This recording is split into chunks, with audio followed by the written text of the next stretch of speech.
pupunta po kami ngayon sa Han Beach kasi meron kaming i-deliver ni Dadong. May paninda si Dadong. Hindi, ano lang, may special na order lang. Order ng kaibigan. Kaibigan lang. Ayan, bale sa North area po ito. Ito yung Holy Trinity Catholic Church. Ayan, tapos ito St. Mary's School. Ayan. Ano yan dyan eh? French immersion yung school na yan. Pero maganda rin dito. Ganyan siya. Tapos ito, ang daming mga apartment. Message na ba? Wala. Dito tayo. Ito yung Queenston Heights. Na kung tawagin nila, Han Beach. Han Beach Crescent ata kasi dito. Tingnan mo dyan yung ano. Kung anong address dyan. Ito yung problema sa Han Beach dito pa. Yung parking po kasi nila dito medyo masikip.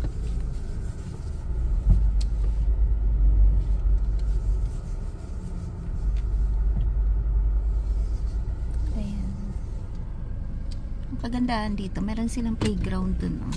Pwede ko siguro isama yung kay ano. So yan si Dadong. Tapos na siya deliver. Carwash ka natin mamaya. Ano? Done na yung delivery mo? Done na. Pinasabay mo na? 3 down na. 2 down na. Pinasabay mo na doon? Okay. So done na po yung aming delivery. Isa na lang. Okay lang po, okay na. May dalawa pa dyan. Okay. 71.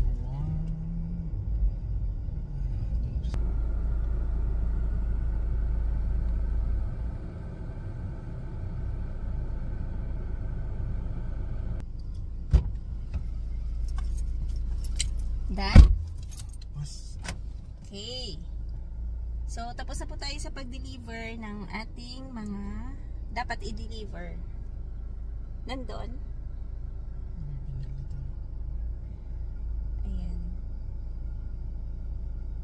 Pinag-iisipan po namin kung ano yung aming ulam. Kasi pwede tayong, pwede kaming munggo na may alugbati, tsaka pritong galunggong, o kaya pinakuluang gulay lang na may kalabasa, okra, lauya o dininding. Parang dininding. Laswa. Ganda ng panahon, no? 26 degrees. Kahapon, grabe po yung init kahapon. So, hindi kahapon. 34 degrees. Pero buti na lang medyo mahangin siya. Kasi nung mga nakaraang linggo, grabe din yung init. Pero yun naman, as in parang wala masyadong hangin sa labas. So kahit na nasa labas ka, alam mo yun, parang hindi ka pa rin hindi ka maka-feel na parang presko kahit na nakasando na nga si Dadong. Mainit pa din. Kaya itong t-shirt na to, tagal na to, paborito ko to. Oh, hindi niya matapon-tapon. Kasi halos ano na lang. Halos tagos nakadikit sa skin mo yung Oo nga. Yung tela. So ganito po yung mga kabahayan dito. Ellison Crescent, Stapleford Crescent. Ayan. Ito yung Sherwood Drive.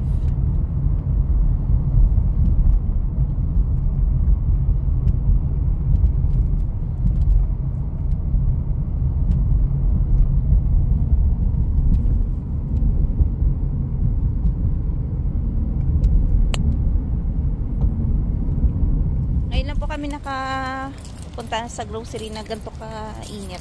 Tanghali na. Ayun o. Oras na ba? Oh, kasi 11 na pala. Yung ulo ni Dadong na kumikinang-kinang. Kumikinang-kinang.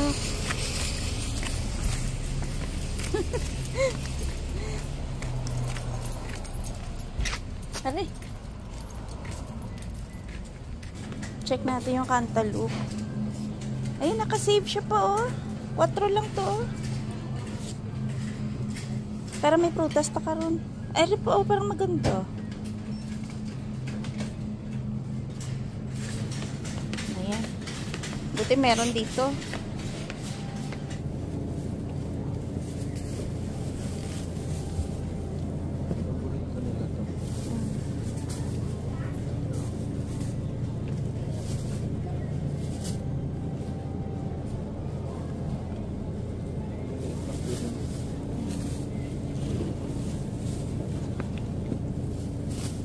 Dito na lang.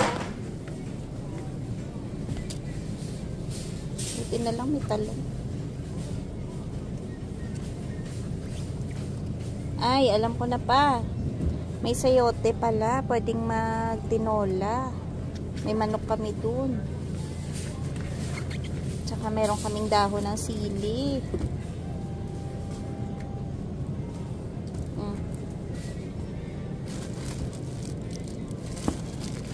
Pang tinola. Ay, pangit yung kalabasan. Hindi maganda to. Hindi maganda yung dilaw na. Hindi. Ganyang klaseng kalabasan, hindi maganda. Goodness. Sayang. Pang tinola, oh. Diba? May manok pa tayo dun.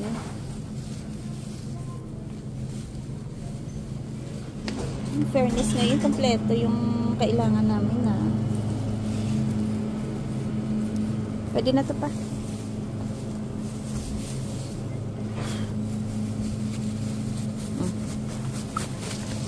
Wala nang may nakasale na. Wala na. Tanghali na, wala nang nakasale. Oh, ganito ngayon, oh. 33 yan. Ilang 2.2 kilograms. 33 na, oo. Ito, oh, isang piraso nga lang 28, oh. Ganyan, oh.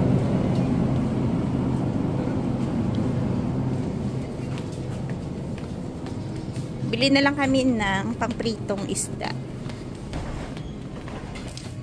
Galunggong o Galunggong lang? Ay, ito gusto ko to. Isang galunggong, isang ganito pa. dalawa nito, isa nito. Gusto ko yung hasa-hasa. Walang may bugbog dyan. Pangit naman yung Yung medyo maliliit lang, wag sobrang malalaki. Sabagay, no? Panglaswa, ayan, no? Medyo mahal lang, 8. No choice. Oo. So, dito po yung mga ganyang maliliit na hipon. Medyo mahal pag hindi nakasale. Eh, no choice naman tayo kasi, di ba, yung mga ganyang pangsahog, mahirap hanapin dito. So, gagawin ko dyan, lutuin ko na lang yan, tapos, itabi. Pwede i-freezer. Ay, papa, wala tayong kamatis. So, ayan, nakahabol tayo ng kamatis. Buti naalala ko. Hinabol lang.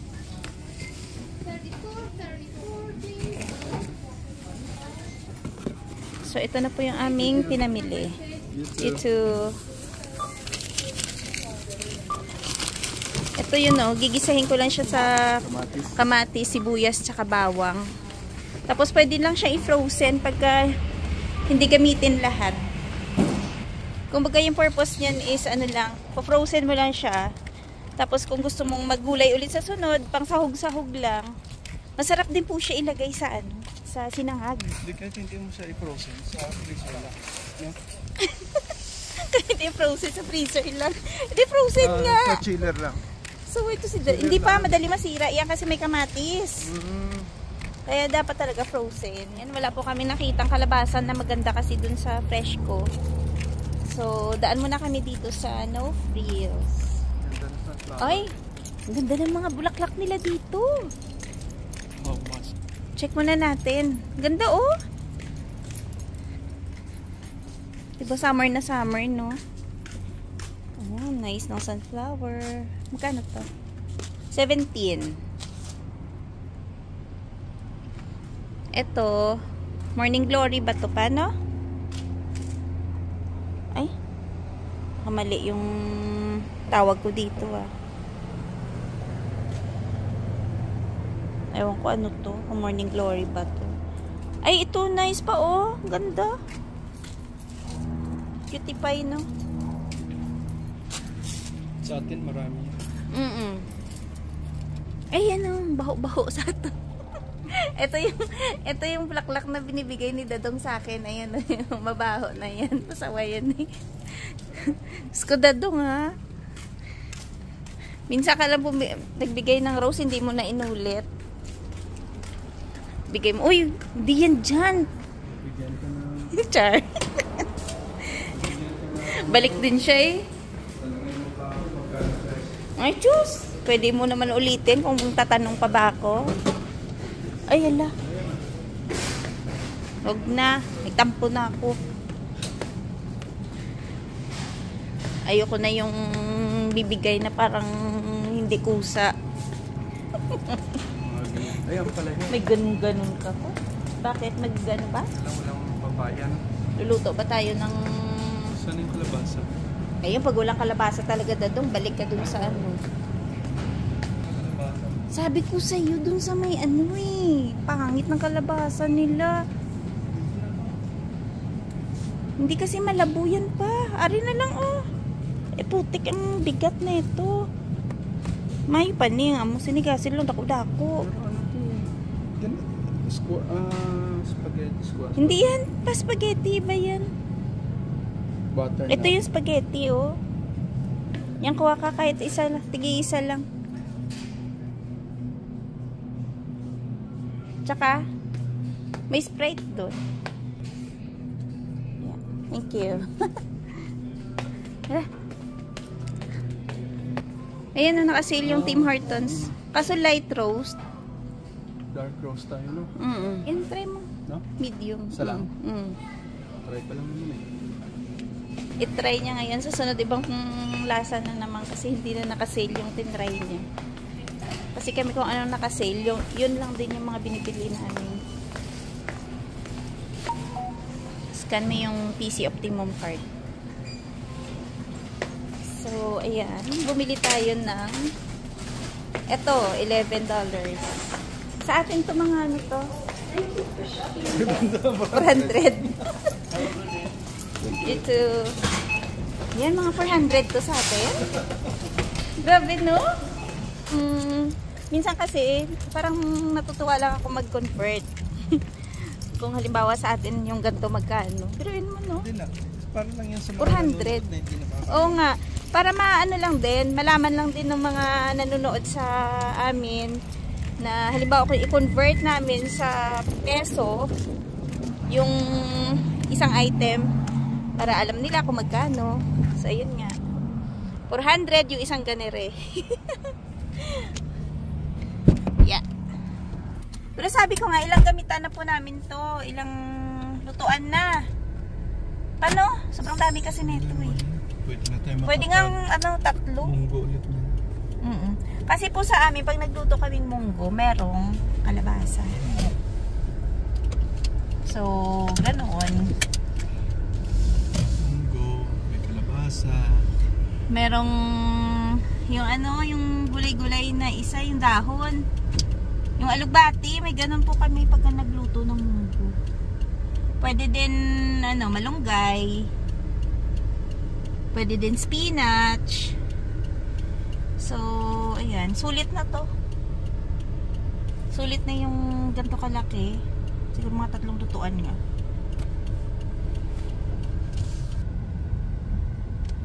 Pahinga yung mga bata kaya walang estudyante ngayon dito. Pero yung ibang bata hindi rin nakapagpahinga kasi gusto rin nila na mag-part-time. Yung iba makikita mo na sa ano sila. Tim Nasa Hortons. store.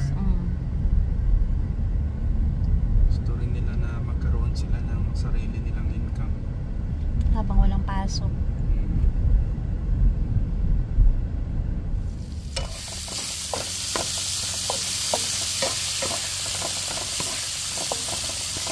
Ganda ng kulay ng sibuyas at kamatis eh. Ito na nga. Alin? Ayun oh. Ay pwede. Delikado na yung talbos. Gisahin muna natin yung pangsahog natin na ano, alamang. Fresh alamang. Bulaklak. Hindi ko alam kung pwede pa yun.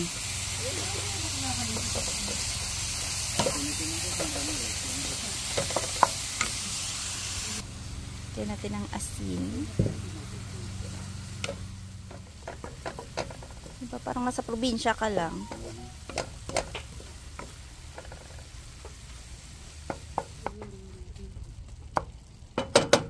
Pwede na magprito.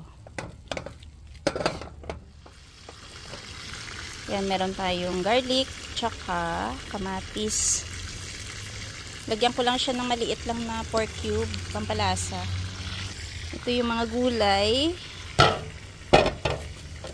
Ayan, meron tayong talong, okra. Kasi ito na yung ating alamang na ginisa ko kanina. Lagay ko na. Tapos yung prito. Ayan na, nakaprito na po ako ng isda. Add na natin yung ating kalabasa. Add na yung okra. Tsaka yung ating talong. Meron po kaming bisita. Sakto, nagluluto kaming gulay tsaka isda. Asin. Ana? Ah, siya. Kinalbo niya sarili niya. Ayan na, oh. Lagyan natin ng patis. Lagyan natin yung spinach. Wow, ang sarap ng pinakuloang gulay. Tuna. O, Clover, sundo mo na si mami mo. Say hi to Mamila first. Hi, Mamila. Hi, Mamila. Ang ganda ng kulay niya, oh. Kulay ng dress. Summer na summer, te. Puntahan niyo na, baka nag-aantay. O, sundo mo na si mami. Ano? Ay! Nandito na.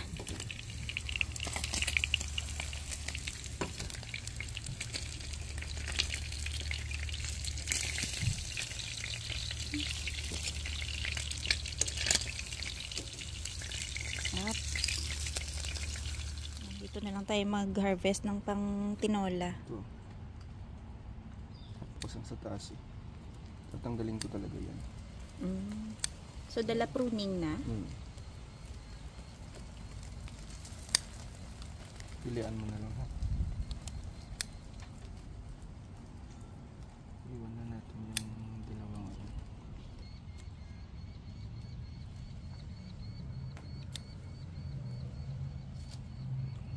Yung iba nagtatanim yung pang tinola lang talaga, no? Yung pang gulay lang, no?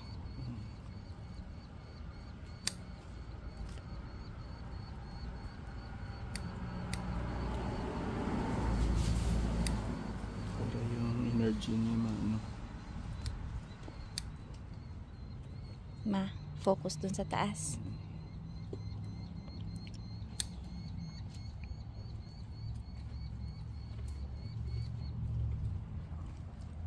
Pinutol pati yung sanga, hindi dahon lang yung kinuha.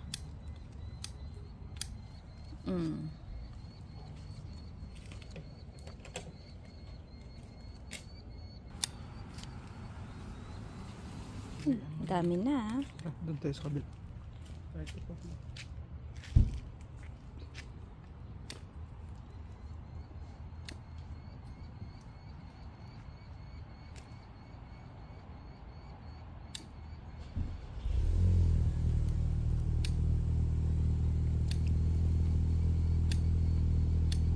Pero dapat talaga maganda magputol. Yung Tag-araw. araw. Wala eh. Natapat sa tag-ulan yung pagluto namin ng tinola. Syempre ngayon dapat yung pagtitinola kasi maulan-ulan. Diba? Sakto.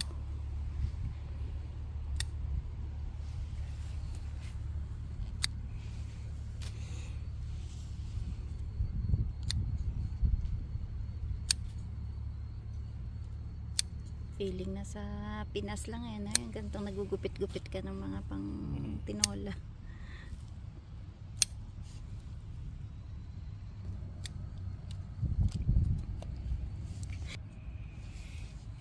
Ayan Ayan, sinilip na naman yung kalabasa. Yan o. See? Yan pa Oh, hayaan mo muna. Baka mamaya maudlot pa yan. Sabihin mo kapag nag-ano tayo, gulay ka, puputulin natin. Putulin ko yung mga ano. Para magsanga siya. Hayaan ko yung mga ito niya. Mm. Tapos yung bulaklak. Gulayin natin. Ayun o, lumipat na sa dun sa dulo. Meron ba daw dyan, oh?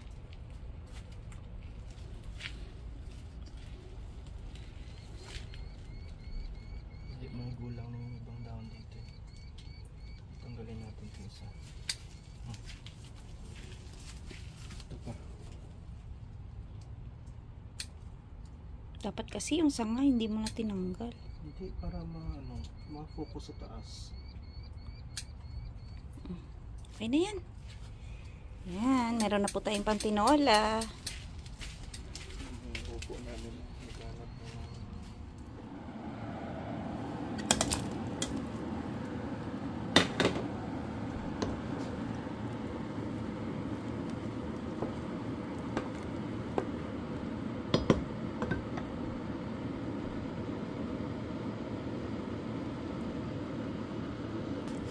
Timplahan na natin ng asin. Siyempre, dapat may patis.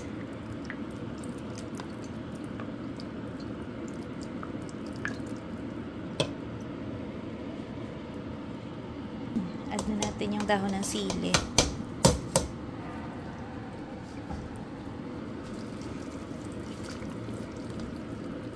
Iba talaga yung tinola pagka fresh na dahon ng sili yung ilagay, no?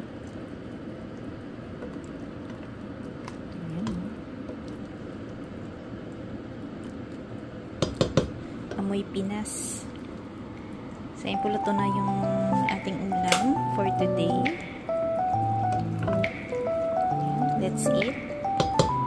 Ready na yung sausawan na may patis tsaka may pwedeng may sili, merong kalamansi.